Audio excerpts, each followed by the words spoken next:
Bonjour à tous et bienvenue dans cette nouvelle méditation biblique où l'on va continuer ensemble notre parcours dans l'évangile de Luc. On arrive aujourd'hui à Luc 18, versets 31 à 34 que je vous invite à lire dès maintenant. Jésus prit les 12 à part et leur dit : « Voici, nous montons à Jérusalem, et tout ce que les prophètes ont écrit au sujet du Fils de l'homme va s'accomplir. En effet, il sera remis entre les mains des païens, on se moquera de lui, on l'insultera, on crachera sur lui. Et après l'avoir battu à coups de fouet, on le mettra à mort.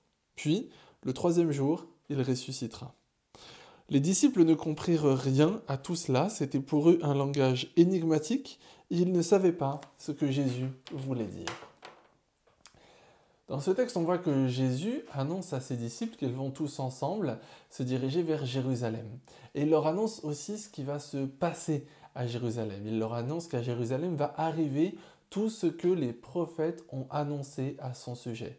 Et il annonce en fait de manière très claire qu'il va être arrêté, qu'il va mourir et qu'il va ressusciter.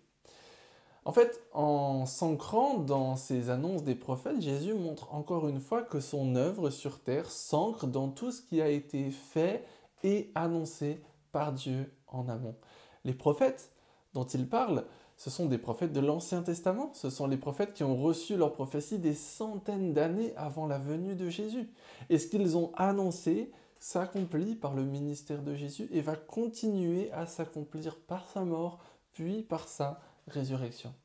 Dieu avait préparé depuis longtemps ce plan de salut pour l'humanité qui se met en œuvre à ce moment-là. Et Jésus est en train de rappeler que ce qu'il fait n'est pas un événement détaché de l'œuvre de Dieu depuis le début de l'histoire de l'humanité, depuis le début de l'histoire du monde. Non, c'est quelque chose qui se rattache à tout ce que Dieu a fait auparavant. Mais en fait, les disciples, face à tout ce que Jésus leur dit, ne comprennent pas. Et cette incompréhension des disciples, elle peut vraiment nous surprendre parce que Jésus annonce ce qui va lui arriver dans des termes assez clairs. Il ne voile plus les choses comme il a pu le faire dans certains autres passages. Mais comment les disciples auraient-ils pu réellement comprendre que Jésus allait vraiment être arrêté et crucifié ? Depuis le début de son ministère, ils l'ont vu accomplir des miracles, ils l'ont vu être maître de la maladie, maître des démons, même le maître de la tempête. Comment de simples hommes pourraient-ils l'arrêter ?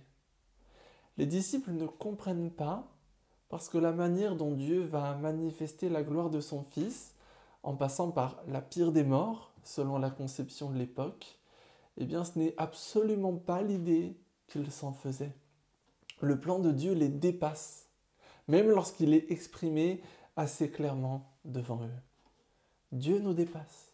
Dieu nous dépassera toujours. Il est bon de s'en souvenir et de s'en rappeler.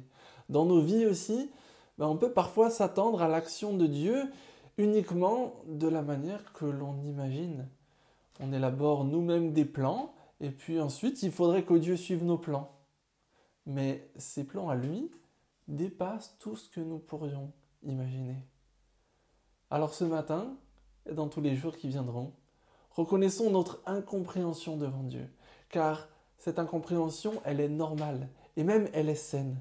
Et plutôt que de chercher à embarquer Dieu dans nos plans, laissons-le nous montrer les siens.